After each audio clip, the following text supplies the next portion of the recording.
जय हिंद साथियों, स्वागत है आपका self study classes with Sumit Jain YouTube channel में। हिंदी साहित्य की दोस्तों रोज अपनी फनी ट्रिक वाले वीडियो आते हैं, तो आप लोग वीडियो को लाइक जरूर करें और चैनल को सब्सक्राइब कर लें, ठीक है। ऐसी ही बहुत सारी फनी ट्रिक आज हम आपको बताने वाले हैं, पूरा वीडियो आपको जरूर देखना है दोस्तों। हिंदी साहित्य में आपने देखा होगा कि साहित्य अकादमी पुरस्कार जिन रचनाओं को मिला है वो रचनाएं सबसे इंपॉर्टेंट आपकी मानी जाती हैं, अधिकांश पेपर में वो रचनाएं पूछी जाती हैं, ठीक है। तो मैं आज वो रचनाएं साहित्य अकादमी जिनको पुरस्कार मिला है उन रचनाओं को आपको बहुत ही फनी ट्रिक से याद करवाने वाला हूं, ठीक है। तो पूरा वीडियो आपको जरूर देखना है। और दोस्तों अगर आप व्हाट्सएप ग्रुप से नहीं जुड़े हैं तो 9098609291, ठीक है, इससे ये नंबर आपको दिया है, इस नंबर पर आप SMS करें, मैसेज करें, आपको व्हाट्सएप ग्रुप की लिंक मिल जाएगी, ठीक है। तो स्टार्ट करते हैं दोस्तों आज का वीडियो। आज के वीडियो में क्या होगा दोस्तों, सबसे पहले आपको टेस्ट करवाया जाएगा, आपको रचना पता है कि नहीं पता है, फिर ओके, उसके बाद जो है क्या करना है मैं आपको ट्रिक बताऊंगा, ठीक है। तो जुड़े रहें, वीडियो को लाइक करें। पहला प्रश्न है, हेमतरंगिणी की रचनाकार कौन है? 4 विकल्प हैं दोस्तों आपके सामने और 2 सेकंड आपको दिए जाते हैं।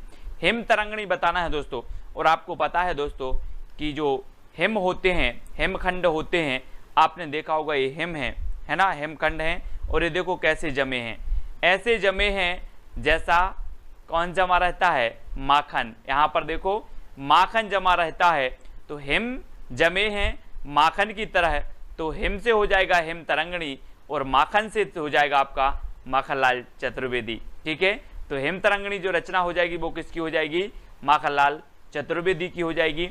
सभी लोगों को पता है दोस्तों, एक भारतीय आत्मा इन्हें कहा जाता है, माखनलाल चतुर्वेदी को, ठीक है। और इसे दोस्तों 1955 में क्या मिला? साहित्य अकादमी पुरस्कार मिला। अब ये कैसे याद रखोगे 1955? तो आपको पता है दोस्तों कि आपने क्या किया, बचपन से लेके 55 तक क्या खाया? माखन ही तो खाया है। बोले कि सर मैंने तो बचपन से लेकर 55 तक माखन खाया है, माखन, और माखन खाया है तो माखनलाल चतुर्वेदी की हेमतरंगिणी रचना के लिए साहित्य अकादमी पुरस्कार मिला 1955 में, ठीक है। याद हुआ कि नहीं हुआ? हो गया होगा। अगला प्रश्न है दोस्तों, पद्मावत संजीवनी व्याख्या के रचनाकार कौन है? 4 विकल्प है हमारे सामने, पद्मावत संजीवनी व्याख्या बताना है। तो आपका राइट आंसर क्या होगा?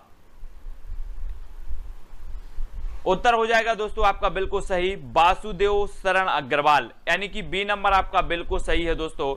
और हमें दोस्तों वासुदेव की शरण में अगर जाना है तो अपने पद्मों, अपने पदम से, अपने पैर से चल करके जाना होगा, है ना। पदम से चल करके जाना है कहाँ? वासुदेव की शरण में, ठीक है। तो आपका वासुदेव शरण अग्रवाल हो जाएंगे क्या? पद्मावत संजीवनी व्याख्या के। अब इसको कब साहित्य अकादमी पुरस्कार मिला ये चीज भी आपको बतानी है। तो दोस्तों 1956 में साहित्य अकादमी पुरस्कार मिला पद्मावत संजीवनी व्याख्या के लिए, और 56 इंच का सीना फुला करके हमें वासुदेव शरण की क्या है, वासुदेव की शरण में जाना है। वो भी कैसे जाना है?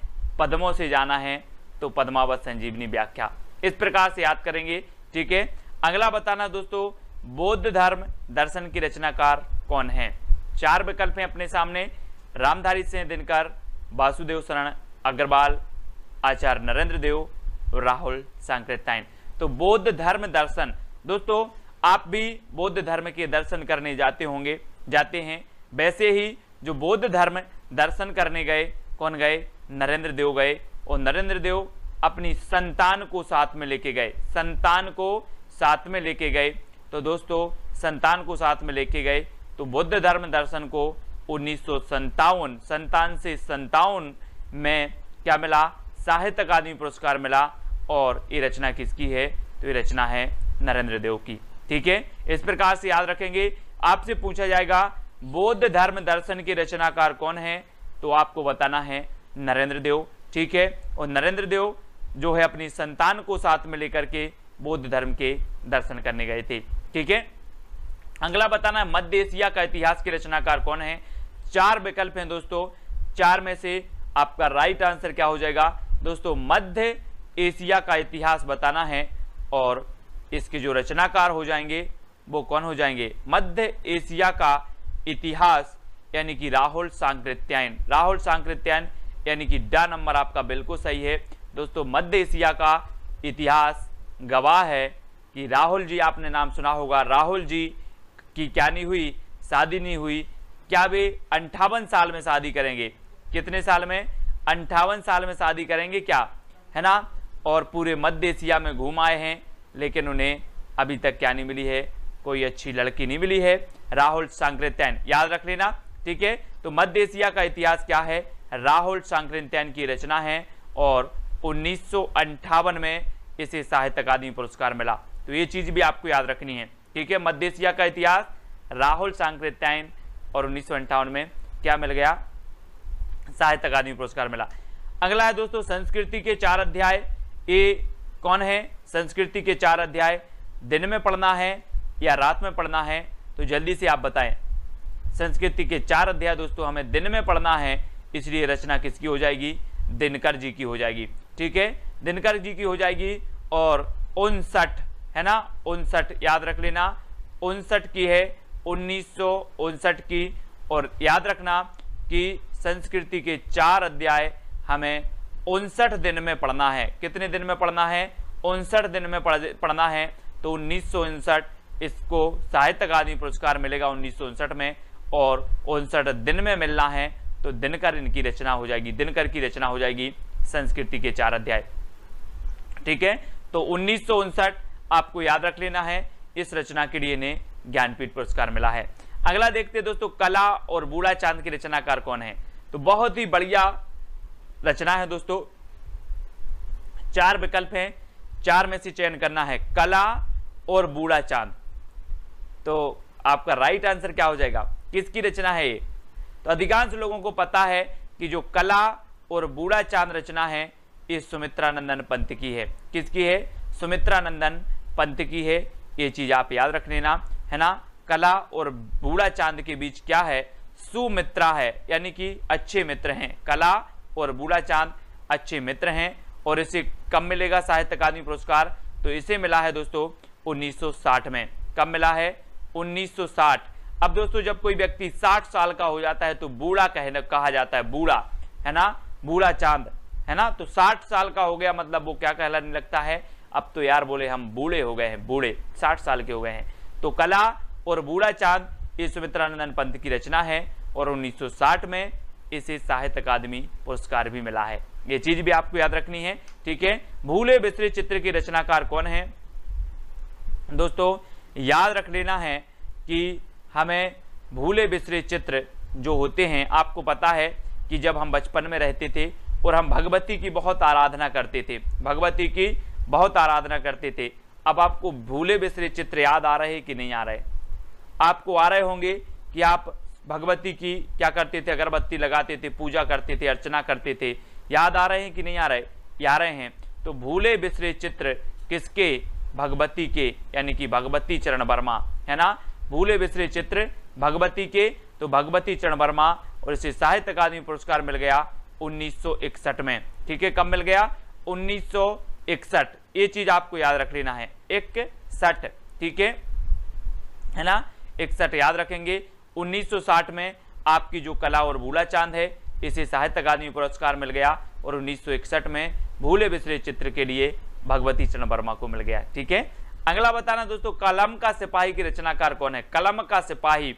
तो 4 विकल्प हैं दोस्तों, आपका बिल्कुल सही आंसर क्या हो जाएगा? आपने देखा होगा दोस्तों कि जो कलम से लिख गया, एक बार कलम से एक बार लिख गया, वो क्या हो जाता है? बोले अमर हो गया। कलम से लिख गया मतलब अमर हो गया। तो कलम का सिपाही कौन होगा? अमर हो गया। तो अमृत राय, अमृत राय का है, ठीक है। अमृत राय की रचना है कलम का सिपाही और इसे 1963 में साहित्य अकादमी पुरस्कार मिला, ठीक है। तो ये चीज आपको याद रखनी है कि कलम का सिपाही जो रचना है ये दोस्तों अमर हो गई। कलम से जो लिख गया वो अमर हो गया, तो अमृत राय, ठीक है। और अमृत कितने लोग पिएंगे? 63 लोग पिएंगे। कितने लोग? 63। आपने पढ़ा होगा 63 सलाह का पुरुष, पढ़े हैं। पुष्पदंत की रचना है एक महापुराण, महापुराण में 63 सलाह का पुरुषों का वर्णन किया गया है। और कलम का सिपाही अमृत राय की पुस्तक है दोस्तों। और अमृत 63 पुरुष पिएंगे, कौन पूछेंगे 63, तो 1963 में इसे साहित्य अकादमी पुरस्कार मिला है, ये चीज आपको याद रखनी है।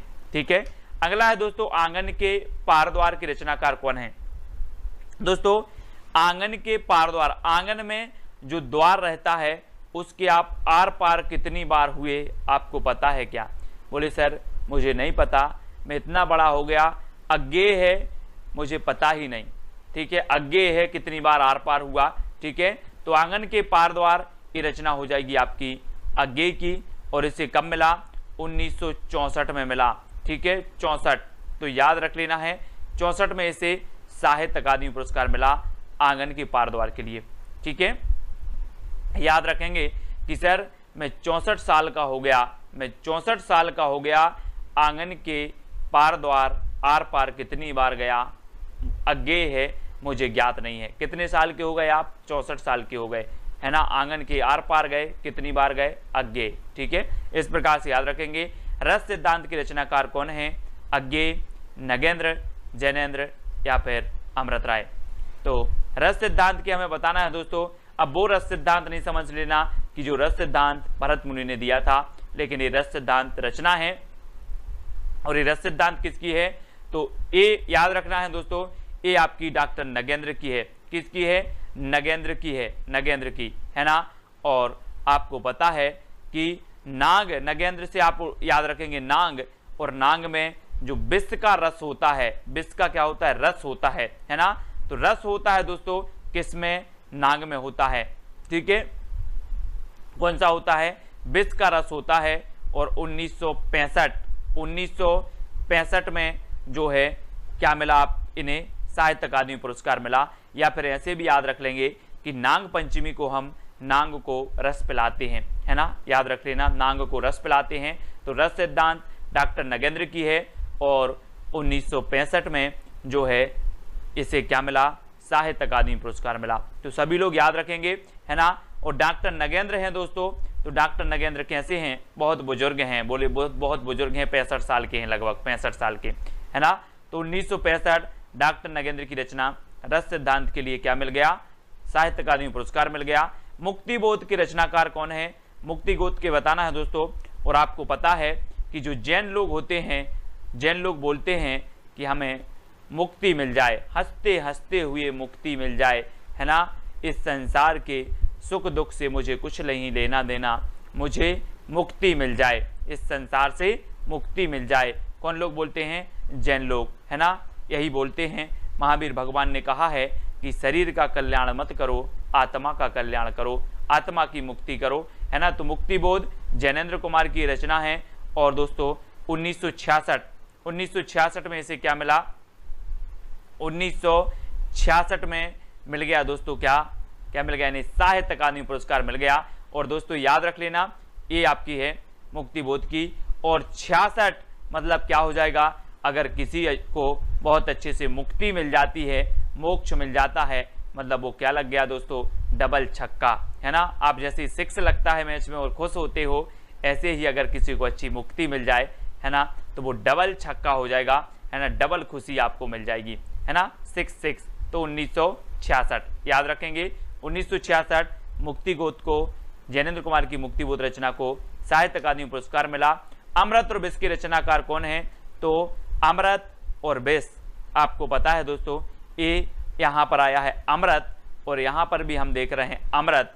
तो अमृत और विष के रचनाकार कौन होंगे, अमृतलाल नांगर। ठीक है, कौन होंगे, अमृतलाल नांगर होंगे। और इनकी एक रचना है अमृतलाल नांगर की, अमृत और विष। और 1967 में दोस्तों, 1967 में इसे क्या मिल गया, 1967 में साहित्य अकादमी पुरस्कार मिल गया। और दोस्तों आपको पता होगा कि अमृत क्या हो गया है, बोले अमृत और विष सड़ गए हैं, अमृत और विष सड़ गए हैं, तो 67 अमृत और विष, है ना। मैं अमृत और विष लेकर के आया, मैंने पूछा अमृत और विष कहाँ है, बोले वो तो सड़ गए, सड़ गए तो 67। ठीक है, अमृतलाल नांगर की रचना है, और 67 में इसे साहित्य अकादमी पुरस्कार मिला। इस प्रकार से याद रखेंगे। दो चट्टाने की रचनाकार कौन है दोस्तों, दो चट्टाने, आपको पता है कि जो है बच्चन परिवार में 2 चट्टाने हैं, 2 चट्टाने। बोले हरिवंश राय बच्चन बोले कि अभी 2 चट्टाने और होनी है, एक अमिताभ बच्चन और एक अभिषेक बच्चन,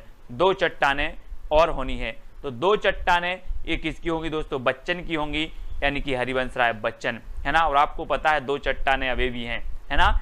और दोस्तों इसको कब मिला, तो 1968 में मिला, 1968 में मिला, ठीक है। और आपको पता है कि जो चट्टानें होती हैं वो बिल्कुल अड़ी रहती हैं, अड़ग रहती हैं, है ना। कौन, चट्टानें कैसी रहती हैं, अड़ग रहती हैं, अड़ी रहती हैं। अड़ी से आपका उत्तर हो जाएगा 68, अड़ा रहता है। बोले वो चट्टान ऐसा है, वो चट्टान का जो पर्वत है वो ऐसा है कि वो अड़ा रहता है, तो 68। 2 चट्टानें हरिवंश राय बच्चन और अड़ी रहती हैं, तो 68, 1968 आपका बिल्कुल सही होगा। राग दरबारी के रचनाकार बताना है दोस्तों। मैंने कई बार बताया है कि राग दरबारी, दरबार में कौन बैठा है, बोले मेरा लाल बैठा है ना। भारत माता बोलती है कि मेरे दरबार में मेरा लाल बैठा है, मतलब वीर सपूत बैठे हैं मेरे लाल, है ना।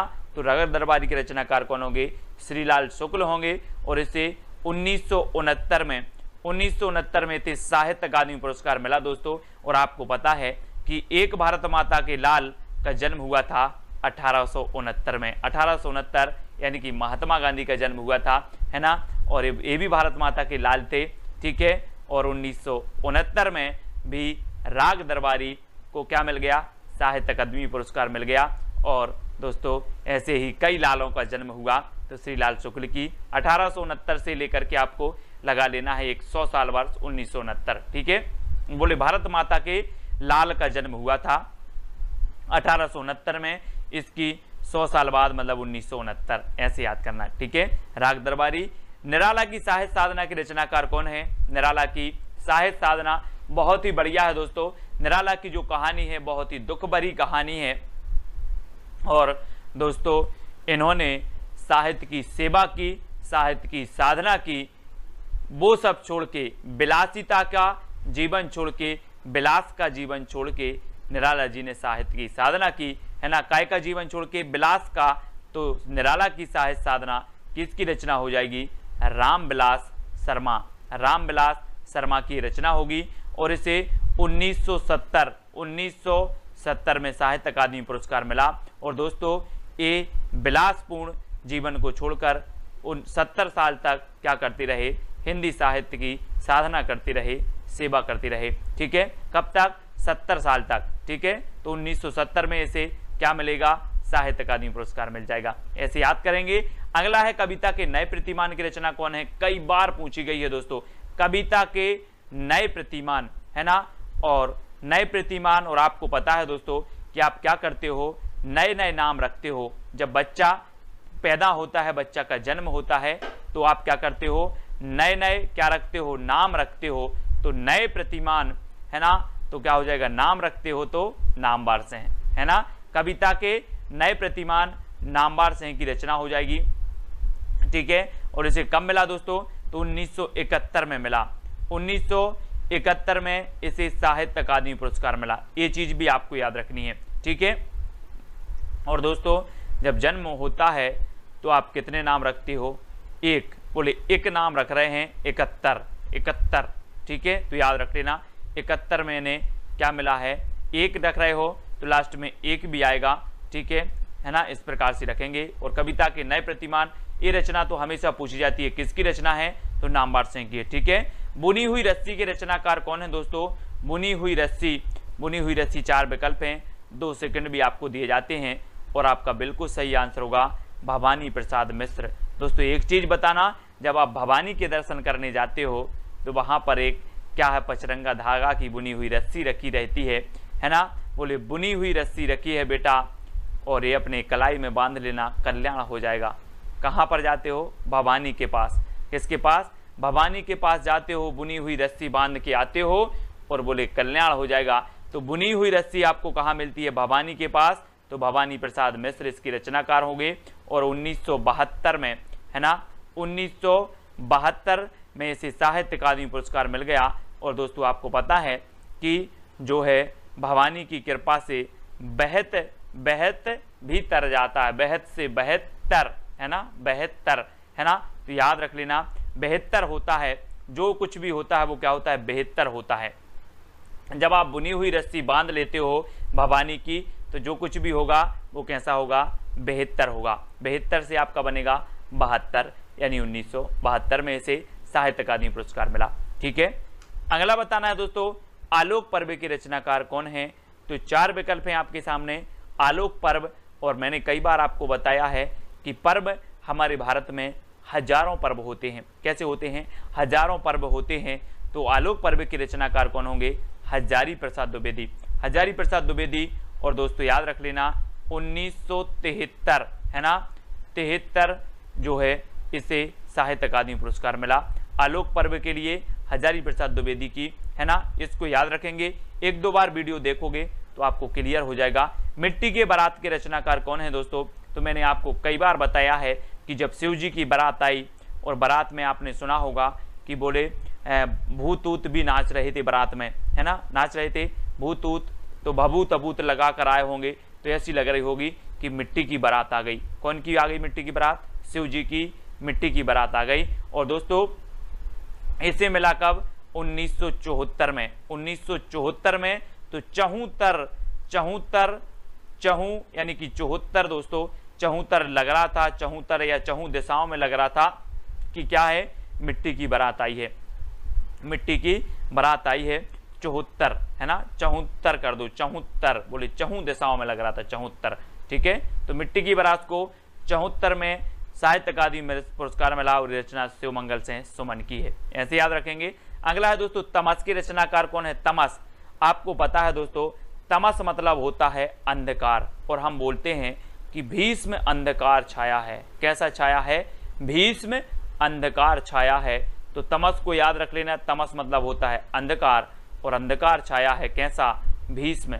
तो तमस के रचनाकार कौन होंगे, भीष्म साहनी होंगे। ठीक है, और 1975 में दोस्तों, 75 में क्या मिल गया, 75 में ने साहित्य अकादमी पुरस्कार मिल गया दोस्तों। और एक चीज़ और बताना कि जब व्यक्ति 75 साल का हो जाता है ना, तो उसे अंधकार लगने लगता है ना, जीवन अंधकारमय लगने लगता है, और अपने जो है शांति के मार्ग को खोजता है, और कल्याण के मार्ग को खोजता है ना। तो क्या लगता है, अंधकारमय लगता है 75 की साल के बाद।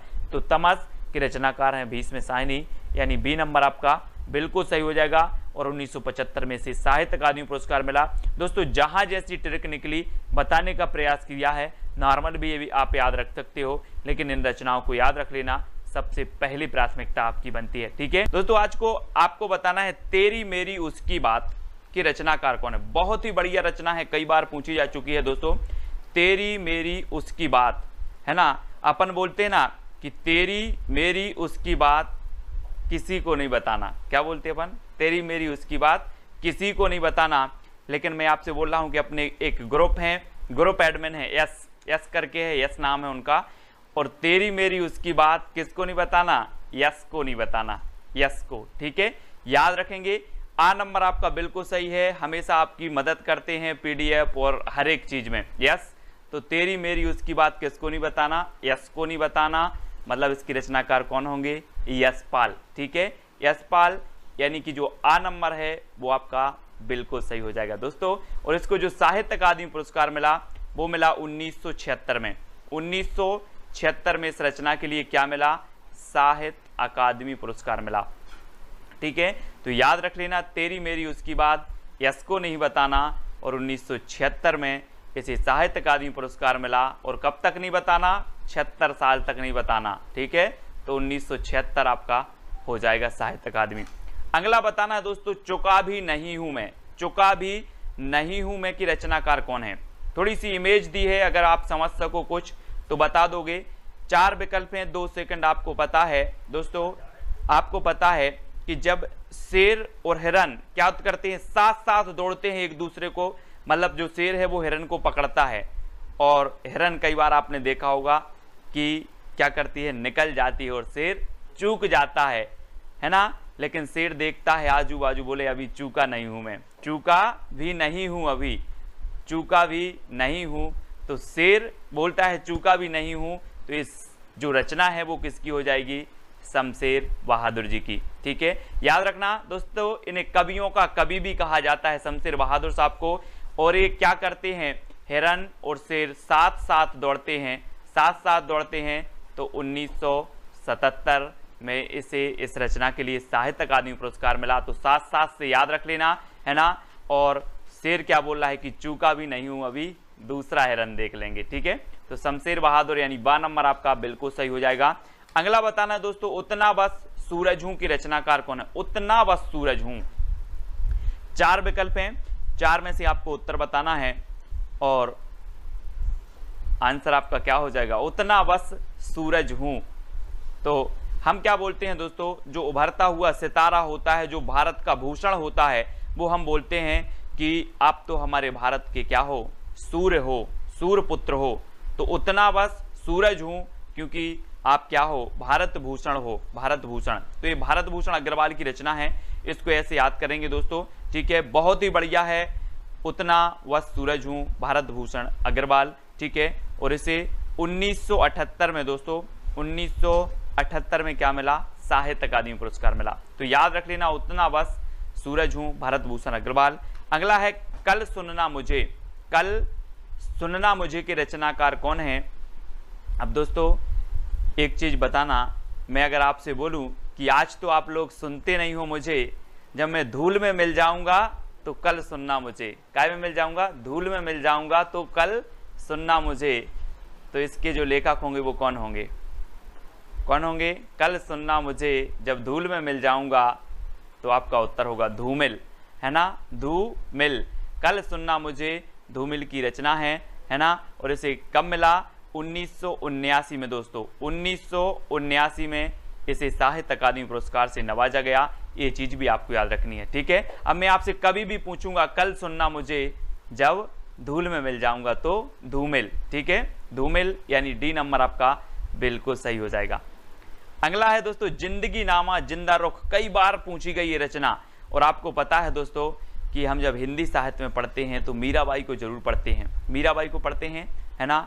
और मीराबाई को जब हम पढ़ते हैं तो इनके बारे में सिर्फ इतना ही कहा जाता है कि इन्होंने अपनी जिंदगी कृष्ण के नाम कर दी। किसके नाम कर दी? कृष्ण के नाम कर दी। जिंदगी नामा जो रचना होगी वो किसकी होगी? जिंदगी नाम कर दी किसके? कृष्ण के। तो कृष्णा सोबती, है ना। जिंदगी नामा जिंदा रुख ये कृष्णा सोबती की है, क्योंकि जिंदगी नाम कर दी साहब, है ना, कृष्ण के। तो कृष्णा सोबती आ नंबर आपका बिल्कुल सही है। और 1980 में दोस्तों, 1980 में क्या मिला? क्या मिला? यानी साहित्य अकादमी पुरस्कार मिला जिंदगी नामा जिंदा रुख के लिए, ठीक है। याद रख लेना, मैं कभी भी पूछूं जिंदगी नामा के रचनाकार कौन है, आप बता दोगे सर जिंदगी नाम कर दी कृष्ण के, ठीक है। तो कृष्णा सोबती, है ना। अगला बताना ताप के ताए हुए दिन। दोस्तों दिन बहुत सारे आते हैं, सुख के दिन आते हैं, दुख के आते हैं, वैसे ही ताप के ताए हुए दिन आए हैं। और आप ताप के ताए हुए दिन कैसे देख रहे हो? अपने लोचन से देख रहे हो। यहाँ पर देखो ये लोचन है ना। और त्रिलोचन यानी कि जिसकी 3 आंखें हो, है ना, वो त्रिलोचन। और ताप के ताए हुए दिन हमने कैसे देखे? लोचन से देखे, तो त्रिलोचन, है ना, त्रिलोचन। अब मैं कभी भी पूछूंगा कि ताप के ताए हुए दिन ये रचना किसकी है, आप बता देना कि सर ताप के ताए हुए दिन आए तो जरूर थे, लेकिन हमने लोचन से देखे थे, त्रिलोचन से देखे थे, ठीक है। तो त्रिलोचन यानी कि बी नंबर आपका बिल्कुल सही हो जाएगा। अगला देखें विकलांग श्रद्धा का दौर के रचनाकार कौन है? 4 विकल्प हैं दोस्तों। विकलांग श्रद्धा का दौर, श्रद्धा आपने देखी होगी दोस्तों। श्रद्धा अपन बोलते हैं यार, पूर्ण श्रद्धा से आप अगर काम करोगे तो आपका काम सफल होगा। लेकिन लोगों की आजकल की जो श्रद्धा है वो कैसी हो गई है? विकलांग हो गई है। कैसी हो गई श्रद्धा? विकलांग हो गई है। और इसके बारे में हरि यानी कि भगवान शंकर भी सोचते हैं कि लोगों की श्रद्धा विकलांग हो गई है। तो विकलांग श्रद्धा का दौर है ये। हरि मतलब भगवान और शंकर मतलब शंकर जी। तो हरि शंकर परसाई, है ना, व्यंग्यकार है दोस्तों, हरि शंकर परसाई, ठीक है। हरि के प्रति, शंकर के प्रति लोगों की श्रद्धा विकलांग होती जा रही है, इसलिए बहुत सारे क्या है संकट आ रहे हैं। श्रद्धा बना के रखो, श्रद्धा को क्या नहीं करना? विकलांग नहीं करना। तो विकलांग श्रद्धा का दौर हरि शंकर परसाई, ठीक है, ऐसे याद रखेंगे। और दोस्तों इसे 1982 में क्या मिला? साहित्य अकादमी पुरस्कार मिला। साहित्य अकादमी पुरस्कार मिला 1982 में। और ये ताप के ताए हुए दिन के लिए मिला 1981 में। ये चीज भी आपको याद रखनी है, ठीक है। ताप के ताए हुए दिन लोचन से देखे और 81 जो है बार देखे, है ना, और 1981 इसका रचना साहित्य अकादमी पुरस्कार मिला। और ये विकलांग श्रद्धा का दौर हरिशंकर परसाई व्यंग्यकार हैं, 1982 में से साहित्य अकादमी पुरस्कार मिला दोस्तों। अब दोस्तों खूंटियों पर टंगे लोग, खूंटियों पर टंगे लोग, अब ऐसा नहीं लग रहा कि खूंटियों, अगर खूंटी होती तो एक व्यक्ति, और खूंटियों पर यानी कि बहुत सारे लोग खूंटियों पर टंगे हैं। अब बहुत सारे लोग टंगे हैं तो हमें क्या करना पड़ेगा, सर्वे करना पड़ेगा, सर्वे कि यार कितने लोग टंगे हैं ऐसे खूंटियों पर। तो खूंटियों पर टंगे लोगों का क्या करना है, सर्वे करना है। तो इसके लेखक कौन होंगे, सर्वेश्वर दयाल सक्सेना। कौन होंगे, सर्वेश्वर दयाल सक्सेना। अब मैं कभी भी आपसे पूछूंगा कि खूंटियों पर टंगे लोग किसकी रचना है, तो आप बोलोगे सीधा सीधा कि सर खूंटियों पर लोग टंगे हैं तो इनका सर्वे करना है, यानी कि सर्वेश्वर दयाल सक्सेना, यानी डी नंबर आपका बिल्कुल सही होगा। और इसे 1983 में साहित्य अकादमी पुरस्कार मिला। और आपने सर्वे किया तो कितने लोग टंगे थे, 83 लोग टंगे थे। कितने, 83। तो 1983 में से साहित्य अकादमी पुरस्कार भी मिल गया, खूंटियों पर टंगे लोग, है ना। अगला है लोग भूल गए हैं, लोग भूल गए हैं किसे, पहले बोलते थे रघुवीर सहाय करना, राम सहाय करना, आज तो लोग भूल गए हैं रघुवीर को, है ना। लोग भूल गए हैं किसको, रघुवीर को। पहले तो बोलते थे रघुवीर सहाय, मुंह से आवाज निकली रघुवीर सहाय करना, लोग भूल गए हैं, यानी कि कैसे, रघुवीर।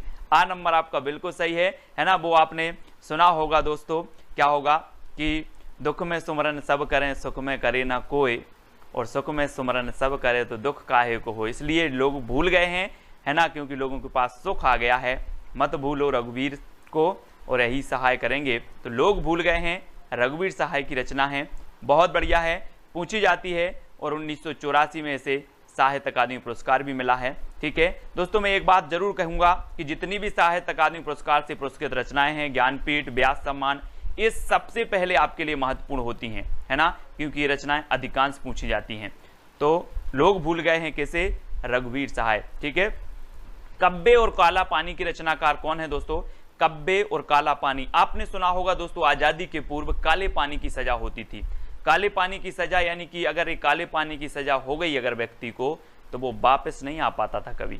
काले पानी की सजा, है ना। अंडमान निकोबार द्वीप आपने देखा होगा, वहां पर इसको समुद्र के उस पार भेज दिया जाता था और वहां से वापस नहीं आता था कभी व्यक्ति।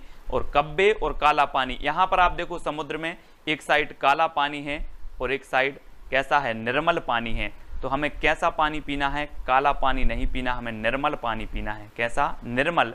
तो कब्बे और काला पानी की रचनाकार कौन होंगे, निर्मल वर्मा। बोले सर मुझे काला पानी नहीं पीना, मुझे तो निर्मल पीना है।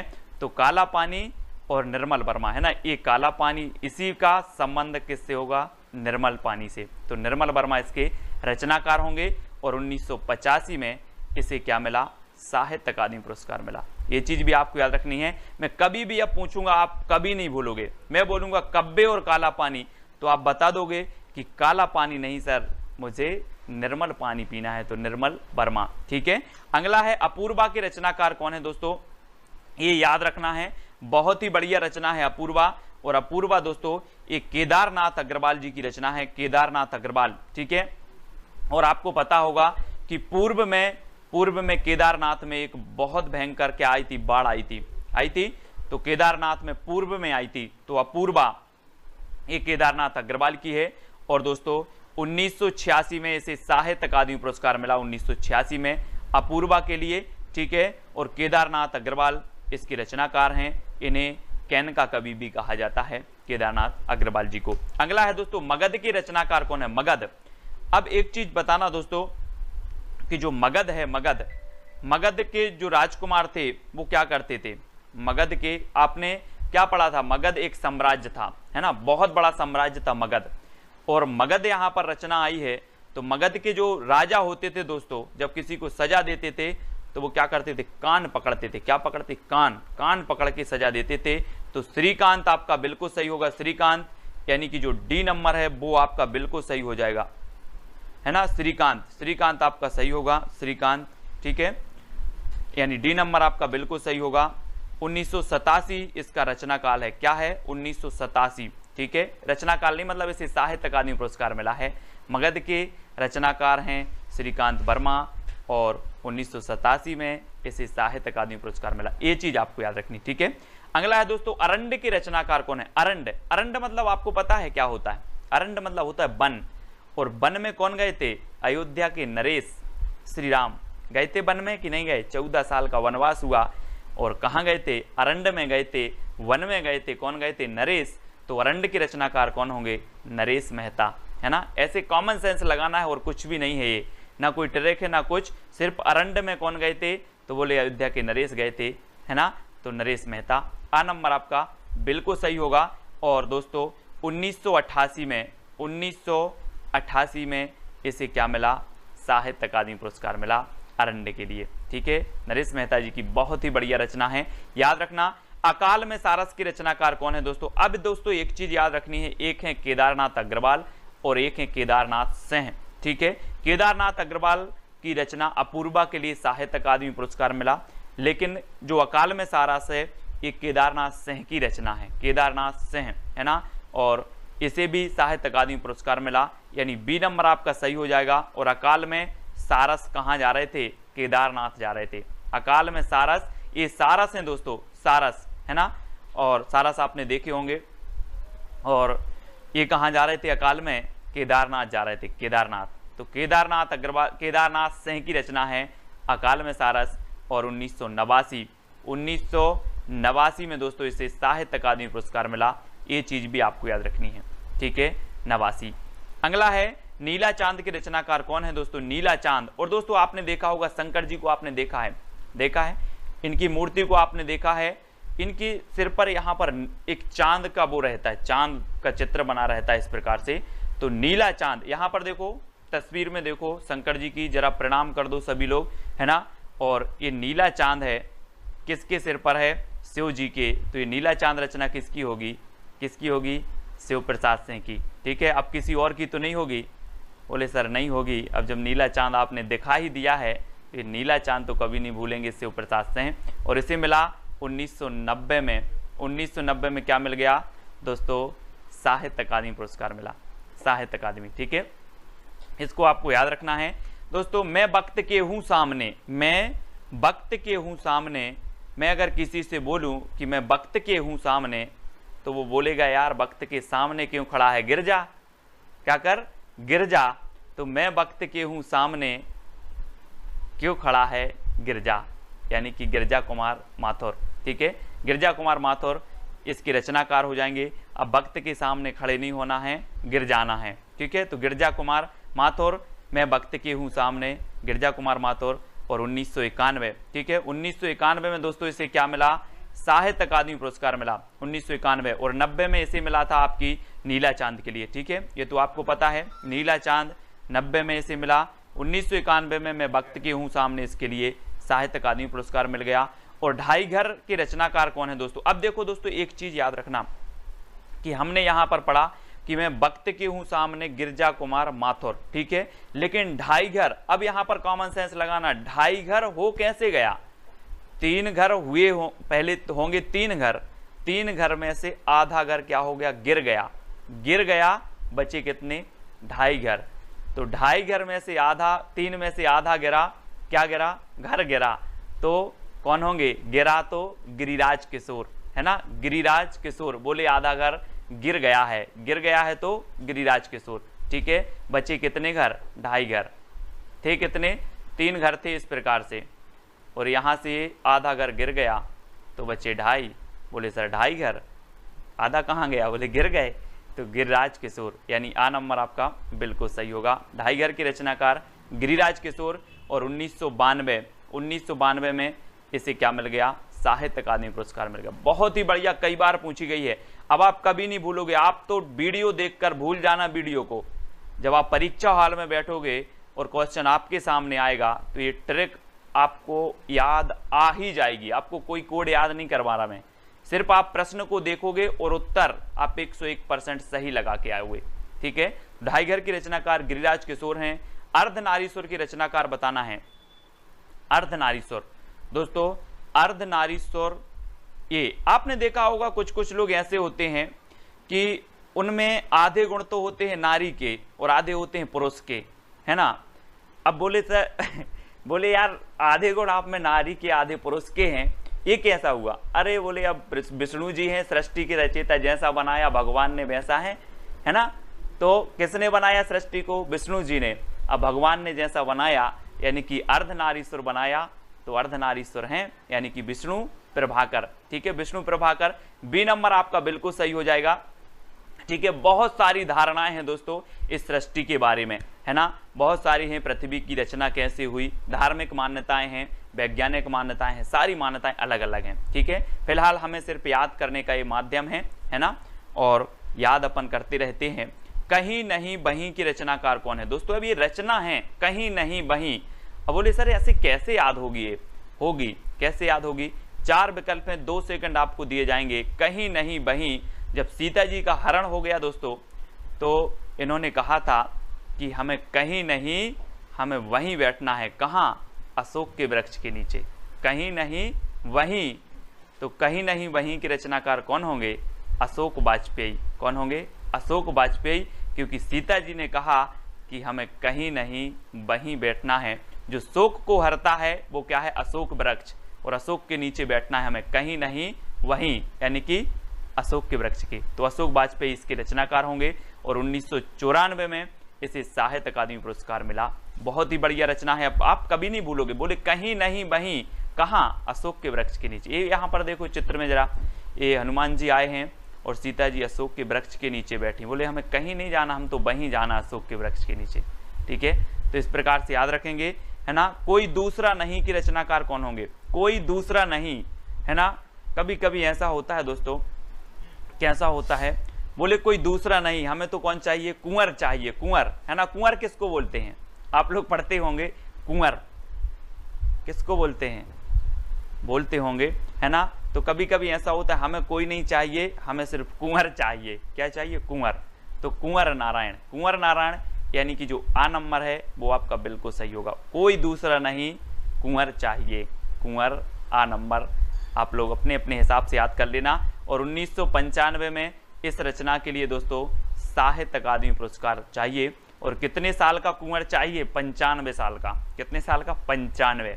ठीक है, तो 95 याद रख लेना। 1995, कुंवर नारायण, कोई दूसरा नहीं, कुंवर चाहिए। 1995 में से साहित्य अकादमी पुरस्कार मिल गया। मुझे चांद चाहिए, लो अब कुंवर चाहिए, अब चांद चाहिए। तो मुझे चांद चाहिए दोस्तों। अब चांद अगर आपको चाहिए है तो ऐसा नहीं मिलेगा। कैसे मिलेगा भाई? जब अपन ऊपर चांद आकाश में है, बोले इंद्र भी रहते वहीं पर, इंद्र से क्या करनी पड़ेगी अपन को? परमिशन लेनी पड़ेगी, परमिशन। बोले मुझे चांद चाहिए। अब चाहिए तो ठीक है, और इंद्र को क्या कहते हैं? सुरेंद्र भी कहते हैं। इंद्र का पर्यायवाची होता है दोस्तों सुरेंद्र। क्या होता है? सुरेंद्र, है ना। तो अगर चांद चाहिए तो इंद्र की परमिशन लेना है, सुरेंद्र की परमिशन लेना है, तो सुरेंद्र वर्मा। मुझे चांद चाहिए सुरेंद्र वर्मा की रचना है। कभी भी याद रख लेना, बहुत अच्छी रचना है मुझे चांद चाहिए, और इसके लिए आपको सुरेंद्र की परमिशन लेनी पड़ेगी, इंद्र की परमिशन लेनी पड़ेगी। और डी नंबर आपका बिल्कुल सही हो जाएगा। ठीक, तो आपसे पहली बार आपसे पूछा जाता है, पहला प्रश्न पूछा जाता है कि अनुभव के आकाश में चांद की रचनाकार कौन है दोस्तों? तो 4 विकल्प हैं आपके, लीलाधर जगूड़ी, अरुण कमल, विनोद कुमार और मंगलेश डबराल। ये 4 में से 2 सेकंड में आपको बताना है दोस्तों। और किसी को अनुभव के आकाश में जाना है दोस्तों, तो उसका जुगाड़ करना पड़ता है। क्या करना पड़ता है? जुगाड़। अनुभव के आकाश में जाना है, अनुभव के आकाश में, है ना, चांद पर जाना है, तो क्या करना पड़ेगा? जुगाड़ करना पड़ेगा, यानी कि जगूड़ी। क्या हो जाएगा? जगूड़ी, लीलाधर जगूड़ी। अनुभव के आकाश में चांद पर अगर जाना है तो जुगाड़ करना होगा, मतलब अनुभव के आकाश में जो चांद के रचनाकार हैं वो कौन हो जाएंगे? लीलाधर जगूड़ी। ठीक है, ये चांद है दोस्तों, और ये अनुभव के आकाश का चांद है, और इस पर जाना है तो यहाँ से आपको जुगाड़ करना पड़ेगा। जुगाड़, राजस्थान में चलता है जुगाड़, है ना। और 1997 में दोस्तों इस रचना के लिए क्या मिला? साहित्य अकादमी पुरस्कार मिला है। ठीक है, अब आपकी अगर संतान बोले कि मुझे अनुभव के आकाश में चांद पर जाना है, तो आप जुगाड़ कर देना। ठीक है, संतान बोलेगी यानी कि 97। ठीक है, 97 में से साहित्य अकादमी पुरस्कार मिला है। ठीक है, ये चीज याद रखनी है दोस्तों। और अगला है नए इलाके में के रचनाकार कौन है? नए इलाके में दोस्तों, अब हमें नए इलाके में कमल खिलाना है। क्या खिलाना है? कमल खिलाना है।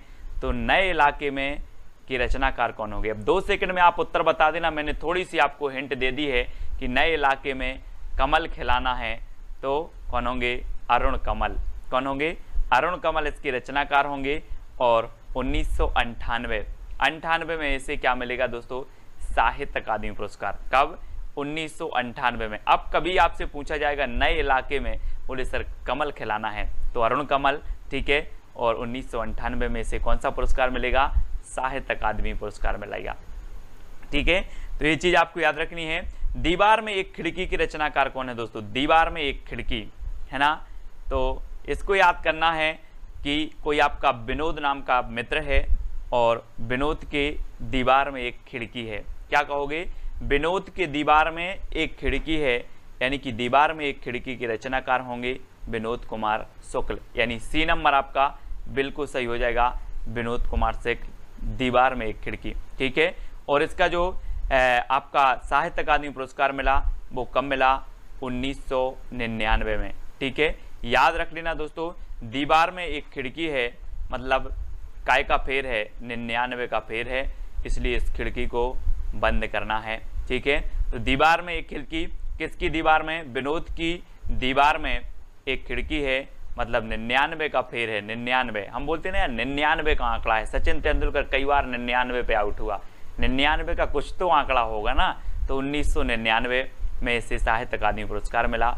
ये चीज भी आपको देखनी है। अगला है दोस्तों, हम जो देखते हैं वो कैसा होता है? हम जो देखते हैं वो मंगल होता है ना। तो मंगलेश डबराल जी की रचना है, हम जो देखते हैं वो कैसा होता है? मंगल देखते हैं, है ना। कभी हमने अमंगल नहीं देखा, हम जो देखते हैं वो मंगल देखते हैं, और हम जो देखते हैं वो मंगल हो जाता है। तो हम जो देखते हैं कैसा देखना है?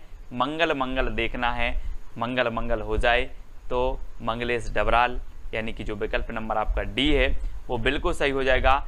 और 2000, जी हाँ दोस्तों 2000 इसका सन है, 2000 में से साहित्य अकादमी पुरस्कार मिलेगा। और दोस्तों आपको कहीं 2000 रुपये मिल जाएं तो आपका तो मंगल हो जाएगा, है ना। बोले हम जो देखते हैं वो 2000 का नोट देखते हैं, और बोले मंगल हो जाता है ना।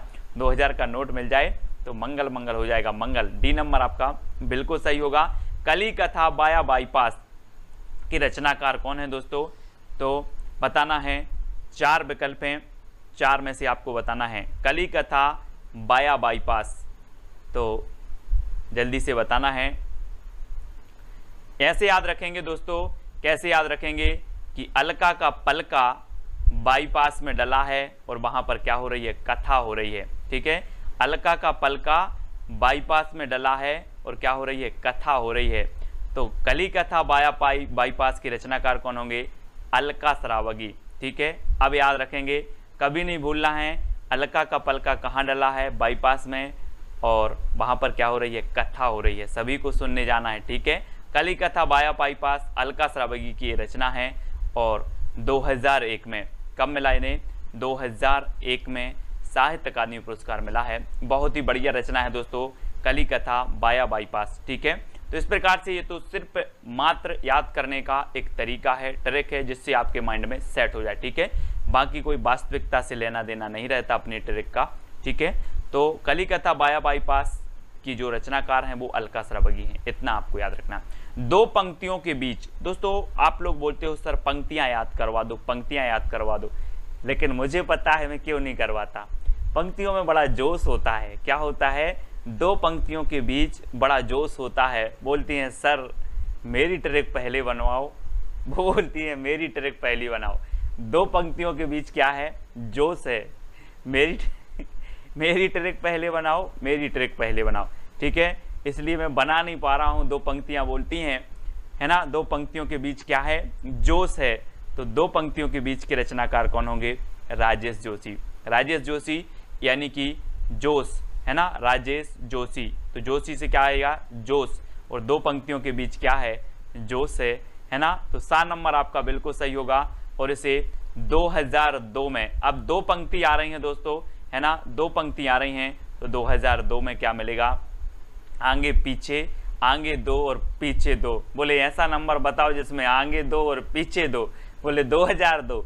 अब 2 पंक्तियों के बीच जोश है तो राजेश जोशी, इस प्रकार से याद रखेंगे। और 2002 में इसे साहित्य अकादमी पुरस्कार भी मिल जाता है। ठीक है, कितने पाकिस्तान के रचनाकार कौन है दोस्तों? कितने पाकिस्तान है ना, मैंने बोला कि पाकिस्तान है, बोले कितने पाकिस्तान है बता दो, मैं सभी जगह क्या खिला दूंगा? कमल खिला दूंगा, है ना, कमल खिला दूंगा, वहां के लोग अच्छे बन जाएंगे, है ना। तो कितने पाकिस्तान के रचनाकार कौन होंगे?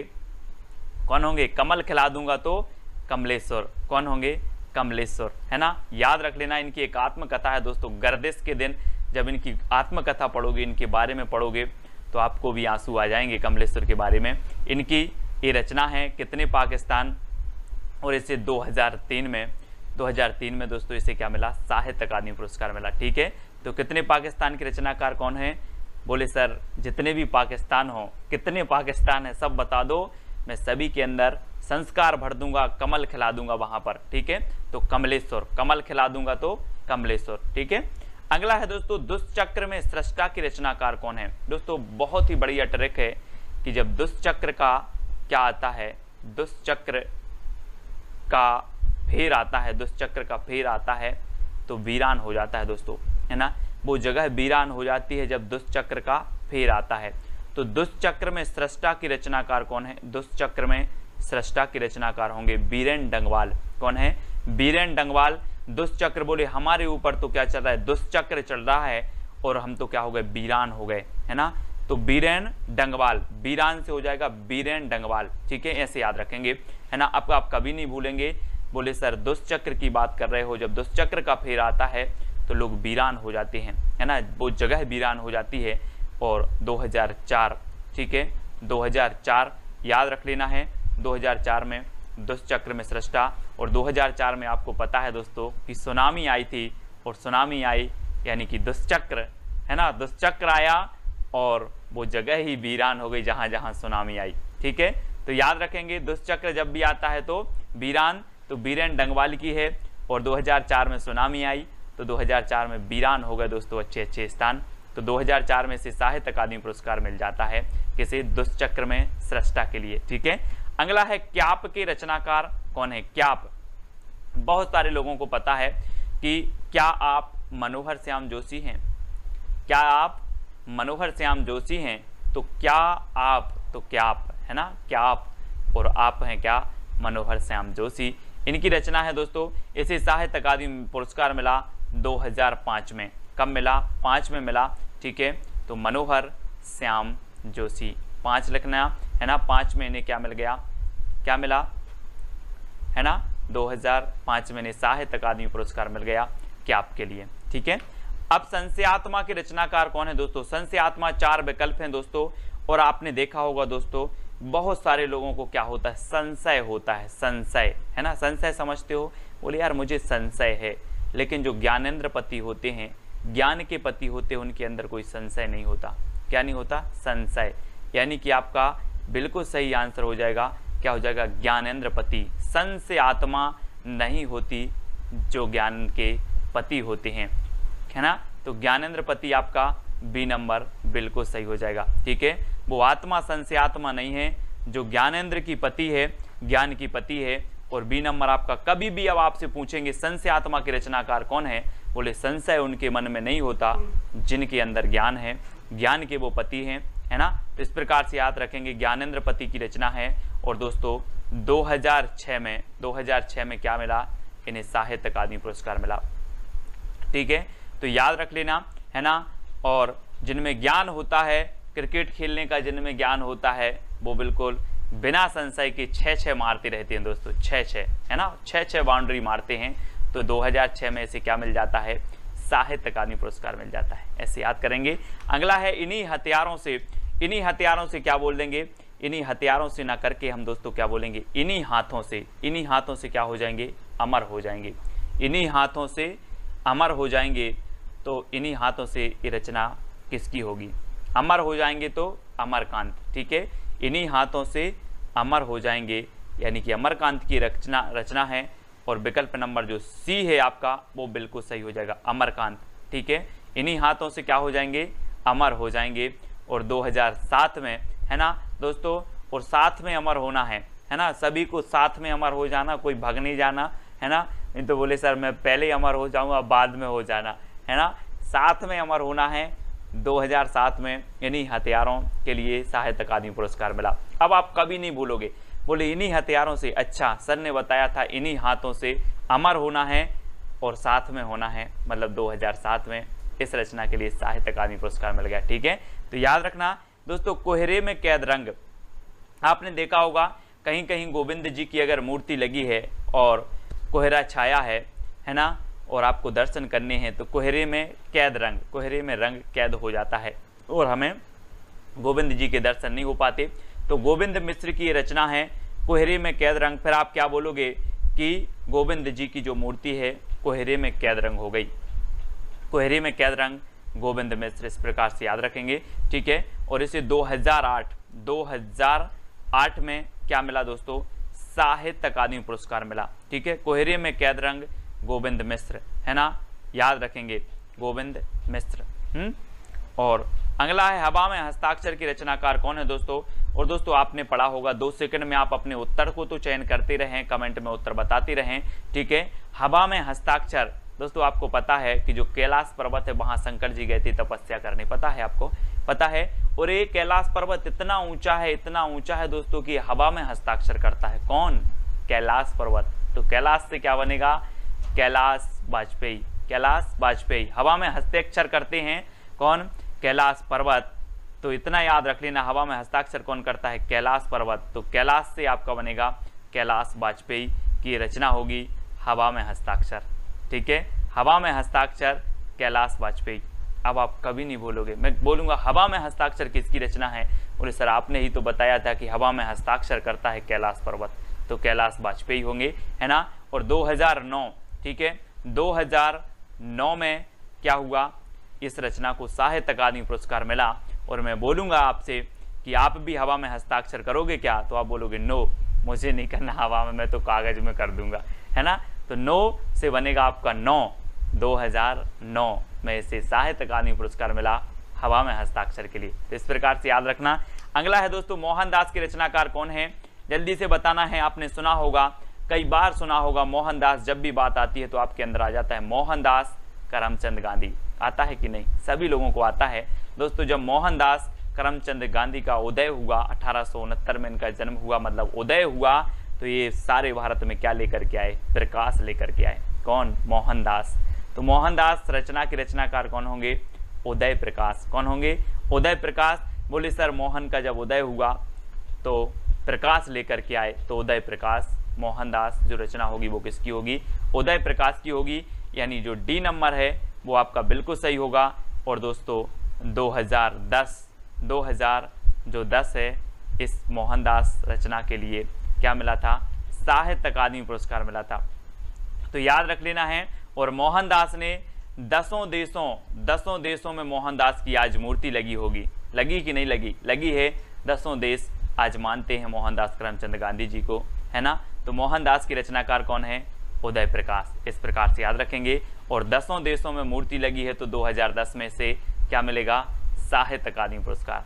इस प्रकार से जितनी भी साहित्य अकादमी पुरस्कार से पुरस्कृत रचनाएं हैं उनको हम लोग पढ़ते रहेंगे और दोस्तों रटते रहेंगे। अगला क्वेश्चन है, रेहन पर रगदू के रचनाकार कौन है, मनोहर श्याम जोशी, काशीनाथ सिंह, अमरकांत या फिर उदय प्रकाश। रेहन पर रगदू बताना है कौन है, तो जल्दी से आपको बताना है। रेहन पर रगदू बहुत ही बढ़िया रचना है और ये है दोस्तों काशीनाथ सिंह की। किसकी है, काशीनाथ सिंह की रचना है रेहन पर रगदू, याद रखेंगे। और 2011 में दोस्तों क्या मिला, क्या मिला, इसे साहित्य अकादमी पुरस्कार मिला है। तो याद रख लेना। कैसे याद रखोगे कि जो है काशी बनारस में क्या है, यहाँ पर रेहन पर रगदू छिड़क दी जाती है ना। और 2011 में से मिल गया था। इस प्रकार से आप याद कर लेना, रेहन पर रगदू काशी में रेहन पर रगदू, ठीक है, काशीनाथ सिंह।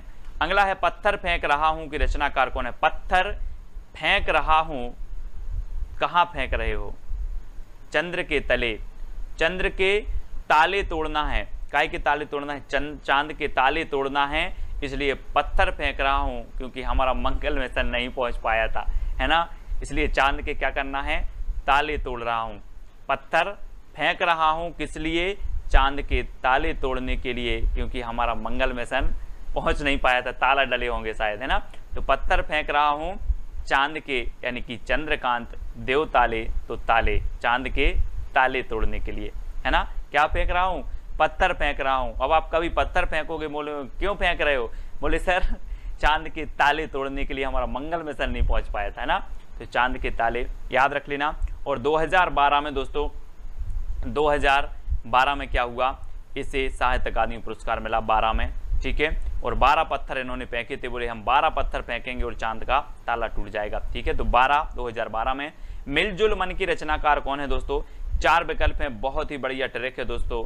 जिसका मन मृदुल होता है, कैसा होता है? मृदुल होता है, वो मिलजुल कर रहता है, और जिसका मन कठोर होता है वो मिलजुल कर नहीं रहता, है ना। तो मृदुल मन सभी को बना के रखना है ना, ताकि सभी लोग मिलजुल कर रहें। मिलजुल मन, अब कभी पूछा जाएगा आपसे कि मिलजुल मन जो रचना है वो किसकी है, तो आप बिल्कुल सही बताओगे, मृदुला गर्ग। बोले सर आपने तो बताया था कि मन को मृदुल रखो ताकि सभी लोग कैसे रहें? मिलजुल कर रहें। तो मृदुला गर्ग, यानी कि जो सा नंबर है वो आपका बिल्कुल सही होगा। और 2013, है ना, 2013 में से साहित्य अकादमी पुरस्कार मिला, है ना। तो कभी पूछ लेना अपने जितने भी साथी हैं कि तेरा मन मृदुल है कि नहीं। अपने जितने भी साथी हैं, ग्रुप के साथी हैं, जो भी वीडियो हैं, एक दूसरे से पूछ लेना तेरा मन मृदुल है कि नहीं। सर ने तो बोला था कि मृदुल मन करके रखो, है ना, सभी मिलजुल के रहना है। तो तेरा मन मृदुल है कि नहीं, तेरा मन मृदुल है कि नहीं। तो 2013 में इसे क्या मिल गया? साहित्य अकादमी पुरस्कार मिल गया, ठीक है। तो याद रख लेना है, मन को कैसा रखना है? मृदुल, और मिलजुल कर रहना है, ठीक है। और तेरा मन मृदुल है कि नहीं, इस प्रकार से। अगला है विनायक की रचनाकार कौन है दोस्तों? आपको पता है विनायक किसे बोला जाता है? विनायक बोला जाता है दोस्तों गणेश जी को, है ना। आप देखते हैं गणेश जी की पूजन करते हैं और इन्हें विनायक बोला जाता है, ठीक है। और 2 सेकंड में आप अपना उत्तर तो बताते ही जाएंगे। और दोस्तों रमेश चंद्र जो साय हैं, रमेश चंद्र साय, ये विनायक की बहुत पूजन करते हैं। कौन? रमेश चंद्र साय। सभी लोग किया करो, लेकिन ये रमेश चंद्र साय हैं, रमेश चंद्र, ये बहुत पूजन करते हैं किसकी? विनायक की। तो विनायक के रचनाकार कौन होंगे? रमेश चंद्र साय होंगे। और 2014 में क्या मिलेगा? साहित्य अकादमी पुरस्कार मिलेगा, ठीक है। कब? 2014 में विनायक के लिए साहित्य अकादमी पुरस्कार मिला, और ये रचना किसकी है? रमेश चंद्र साय की है, ठीक है। आग की हंसी के रचनाकार कौन है दोस्तों? आग की हंसी, 4 विकल्प हैं, मनोहर श्याम जोशी, रामदरस मिश्र, मृदुला गर्ग, या फिर उदय प्रकाश। दोस्तों बहुत ही बढ़िया ट्रिक है कि जब सीता जी की जो अग्नि परीक्षा हुई थी, अग्नि परीक्षा हुई, तो आग की हंसी भी चाहती थी कि मुझे राम के दरस मिल जाएं। आग की हंसी क्या चाहती थी? कि मुझे राम के दरस मिल जाएं। और आग की हंसी के जो रचनाकार होंगे वो कौन होंगे? रामदरस मिश्र। अब आप कभी नहीं भूलोगे, है ना। बोले सीता जी की रचना, सीता जी की जब अग्नि परीक्षा हुई तो आग की हंसी भी चाह रही थी कि मुझे क्या मिल जाएं? राम के दरस मिल जाएं। यानी कि आपका जो विकल्प नंबर बी है, रामदरस मिश्र, बी नंबर आपका बिल्कुल सही हो जाएगा, बी नंबर, ठीक है। और 2015 में दोस्तों, 2015 में क्या मिला, है ना, क्या मिला? इसे साहित्य अकादमी पुरस्कार मिला, ठीक है, 15, है ना। तो याद रख लेना है आपको, पानी डरा यानी 15, है ना। आग अगर जले तो पानी डरा दे, 15 दे, है ना, पानी डरा दे, इस प्रकार से। तो 15 आपको याद रखना, आग की हंसी, रामदरस मिश्र। अगला है दोस्तों पारिजात उपन्यास की रचनाकार कौन है? पारिजात, है ना दोस्तों। पारी ऐसी खेलना है कि जिसका ना सिरा हो, ना सिरा हो ना कुछ भी हो, पारी ऐसी खेलना है ना। जिंदगी की पारी भी अपन को ऐसा खेलना है कि ना सिरा हो, लोग याद करते करते थक जाएं कि उसने कितना अच्छा किया था। तो कोई सिरा नहीं होना चाहिए, ना सिरा, ठीक है। लोग अपने लिए जीते हैं, लेकिन अपन को ऐसा करना है कि लोग याद करते करते थक जाएं, लेकिन ना सिरा ना हो, ऐसी पारी खेलना है जिंदगी की, ठीक है।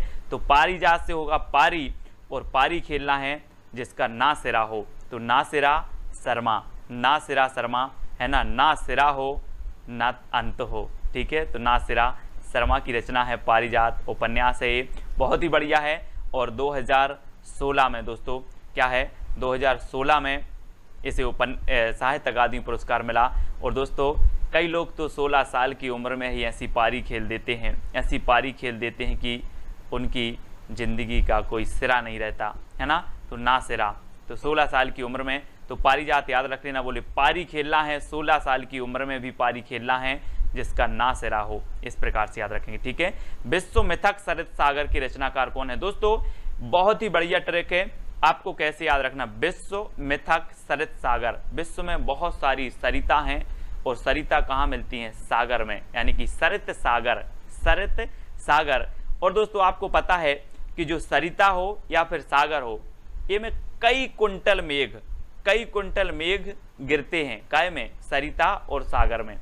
तो सरित सागर में कई कुंटल मेघ गिरते हैं, तो कुंतल मेघ, रमेश कुंतल मेघ इसके रचनाकार होंगे, क्योंकि सरिता और सागर में कई कुंटल मेघ गिरता है ना।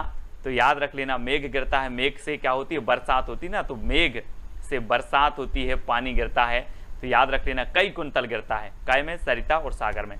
तो विश्व में तक सरित सागर, अब सरित से सरिता और सागर में। तो इतना ही आपको जब भी प्रश्न ये आएगा और आपको याद आ जाएगा सरिता और सागर, इसमें तो कई कुंतल मेघ गिरता है, तो कुंतल मेघ, ठीक है। और 2017 में दोस्तों क्या हुआ, 2017 में इसे मिल गया साहित्य अकादमी पुरस्कार, ठीक है। ये चीज आपको याद रखना है, ठीक है। अगला है दोस्तों पोस्ट बॉक्स नंबर 203 की रचनाकार कौन है? बहुत ही बढ़िया रचना है ना, और कई बार पूछी जाती है दोस्तों। आप लोग क्या करते हो, पोस्ट बॉक्स करते हैं कि नहीं, है ना। मैंने पोस्ट बॉक्स कर दिया है यार, आप लोग बोलते हो पोस्ट बॉक्स। और पोस्ट बॉक्स नंबर 203 का हमें क्या बनाना है? चित्र बनाना है। पोस्ट बॉक्स 203 का क्या बनाना है? चित्र बनाना है। तो पोस्ट बॉक्स नंबर 203 के रचनाकार कौन होंगे? चित्रा मुद्गल। यहाँ पर देखो ये पोस्ट बॉक्स नंबर 3 है ना, और ये किसकी है? चित्रा मुद्गल की है। और हमें पोस्ट बॉक्स नंबर 203 का क्या बनाना है? चित्र बनाना है, चित्र, तो चित्रा मुद्गल, ठीक है। और 2018 में दोस्तों, 2018 में क्या हो गया?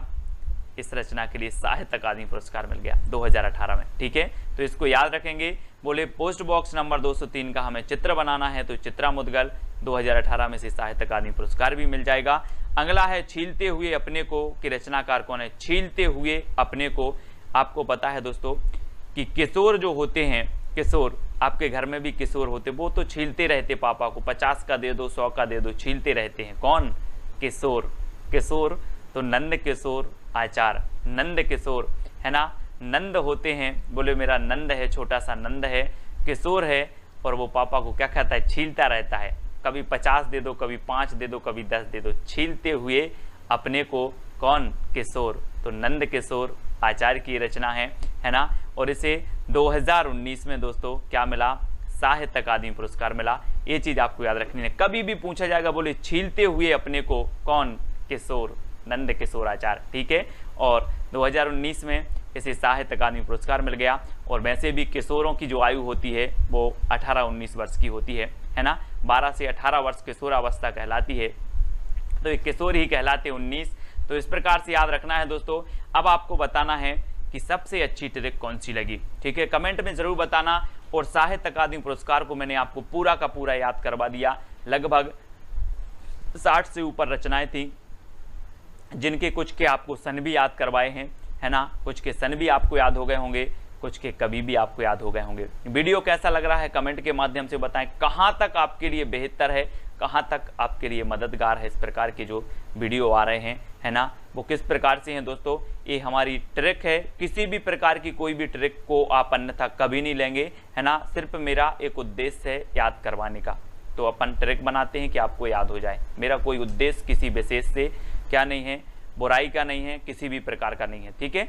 अब आपको बताना है मुक्ति बोध के रचनाकार कौन है? मुक्ति बोध। दोस्तों मुक्ति बोध हमने बहुत पढ़ा कि मुक्ति हो जाती लोगों की, क्या हो जाती? मुक्ति। बोलते हैं कुछ लोग, बोलते हैं मेरी मुक्ति अच्छे से हो जाए भगवान, बोलते ना, ऐसे ही मुक्ति करना है अपन को भी। और मुक्ति बोध तो अब बोलोगे सर ये तो कवि का नाम है ना, कवि का नाम तो है, लेकिन एक ऐसे कवि हैं जिनकी रचना भी है मुक्तिबोध, है ना। एक रचना पूछी जाती है तुलसीदास। अब तुलसीदास आप बोलोगे सर ये तो कवि की रचना, कवि हैं तुलसीदास नहीं, एक तुलसीदास रचना भी है, कई बार पूछी गई है, यूपी टेट आदि में कई बार पूछी गई है, ठीक है। तो मुक्तिबोध आपको बताना है, इसकी रचनाकार कौन है, ठीक है, ये चीज़ आपको बतानी है। और आपको बतानी है दूसरा क्वेश्चन एक आपको बताना है दोस्तों कि जयशंकर प्रसाद का प्रथम ऐतिहासिक नाटक कौन था, है ना। जयशंकर प्रसाद को आप जानते होंगे, छायावाद के प्रवर्तक थे, और इनका प्रथम यानी कि फर्स्ट ऐतिहासिक नाटक जो था वो कौन सा था, ये भी आपको कमेंट में लिखना है, ढूंढ करके लिखना है, याद करके लिखना है, जैसे भी लिखना है। इन 2 प्रश्नों के आंसर आपके चैलेंज के रूप में दिए जाते हैं। तो सभी लोग वीडियो को लाइक जरूर करेंगे, और लगभग 20 वीडियो आपके हिंदी साहित्य के ऐसे ट्रिकी वीडियो हो गए कि जिन्होंने 20 प्रश्न देख लिए, 20 वीडियो देख लिए, उनका कॉन्फिडेंस बहुत हाई लेवल का होगा, बहुत सारी चीज़ें उनको याद हो चुकी होंगी और उनको भी पता नहीं होगा, है ना। तो वीडियो को लाइक करें, शेयर करें, और दोस्तों IAS study track YouTube channel से आपको जुड़ना है, साथ ही टेलीग्राम ग्रुप से भी आपको जुड़ना है। टेलीग्राम ग्रुप में आपको क्या करना है, सर्च करना है IAS स्टडी ट्रैक और ज्वाइन हो जाना है। और जो भी साथी व्हाट्सएप ग्रुप से नहीं जुड़े हैं उनके लिए 9098609291 ये नंबर दिया है, इस नंबर पर आपको मैसेज करना है और आपको तुरंत ग्रुप की लिंक मिल जाएगी, ठीक है। तो वीडियो कैसा लगा जल्दी बताएं और सब्सक्राइब कर लें। आज के वीडियो के लिए बस इतना ही। जय हिंद।